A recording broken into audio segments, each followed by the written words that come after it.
What up, people? Today's video is about Drake's album Views from the Six, but for the most part, a song Controller featuring dancehall artist Popcaan, which was leaked a few weeks back to mostly good reviews on the dancehall space, but kind of mixed review on the hip hop space.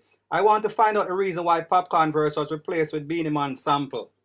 The reviews were good in the dancehall space because Popcaan is respected and liked by most dancehall fans.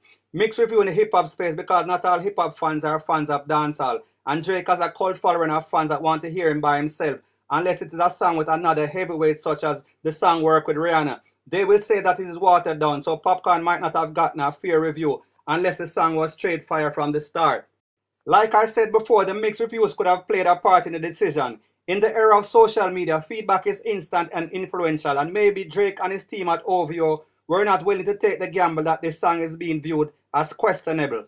Another possible reason is that whenever a heavyweight artist is releasing an album, they're always tweaking it. What you hear a week before the release is not always what makes a final cut. Believe me, it is a tedious process to choose 20 songs from a possible hundreds of options. The fact that he took Popcaan off could have been more business than personal. At the end of the day, it's always about that money. Friendship always plays a secondary role. The problem that most people had is that it's alleged that he replaced Popcaan's verse with a Beenie Man sample, "Gyal a Tear Off My Garment," from one of his classic oldest dancehall hits. People felt that it was disrespectful to Popcaan. I did not see Beenie Man's name in the credit, but if it was just a sample that he used, then that could explain the omission.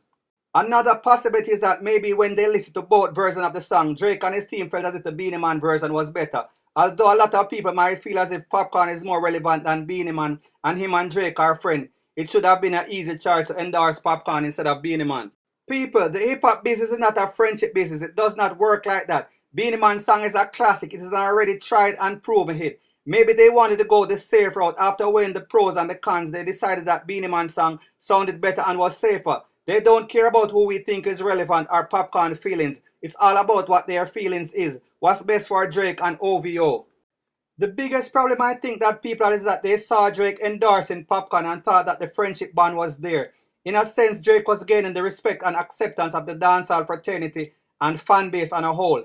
He had basically become a honorary Jamaican and a dancehall artist. He was now viewed as one of us. People were very shocked and disappointed to say the least when they heard that Popcaan verse was off Controller. Where did this 180-degree turnaround switch came from? They felt slightly like they were scammed, bamboozled. Drake is now seen by many dancehall fans as a culture vulture. The truth is that, to be fair, we'd have to hear Drake's side of the story, but mostly Popcaan's side of the story, before we can say for sure what really happened, before we could take a valid assessment of the whole situation. The fact of the matter is that Drake is a brand. He's in the position to call his own shots. His team can give him their views and opinion. However, the ultimate decision lies with him. He obviously made a decision that is business and not personal. If he respected Popcaan like many of us thought he did, he would have contacted him and let him know upfront that he did not make the cut. Any other way would be unacceptable.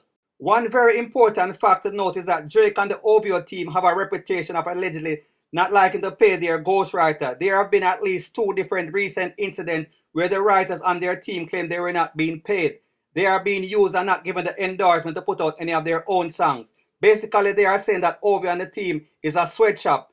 People, those are his close label mates and ghostwriters making these allegations. We can take them for what they are worth, but we must also be mindful and bear in mind the personal reputation of Drake and his team.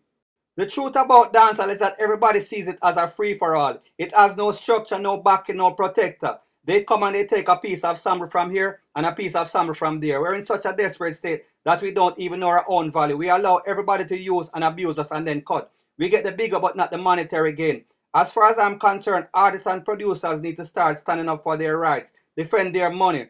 Fuck the big up, paperwork or no work. But if we are in the mindset that we stand for nothing, we will always fall for anything. When an artist from another genre uses a sample of a dancehall song, he really don't need to pay depending on how short the sample is. However, when a dancehall artist does a verse on a song, he becomes one of the writers and performers on that song. Each time that song is played or sold, he is due royalty, unless he sold that song outright to the person that he collaborated with. Using sample in some cases are sites used by bigger name artists to rob lesser known artists, in a sense denying them of royalty, while they are still using the hypest part of that artist's song. Not wanting to rub salt in the wounds of dancehall fans, but a day after the release of Drake's View from the Six, it has sold 630,000 copies so far. That is major and could be a great highlight for Popcaan's career. The whole thing is a letdown to all of us who anticipated Popcaan's verse. But at the end of the day, Beenie Man is still supposedly on it. And all we can do right now is to wish him the best on his collaboration. I hope that it elevates him and dancehall on a whole. Thanks to all the viewers for checking out my videos. It's greatly appreciated. Please check out the website link in my profile banner for all the latest and oldest CDs and music video mix. Please like, comment, and subscribe. Bless up. One love.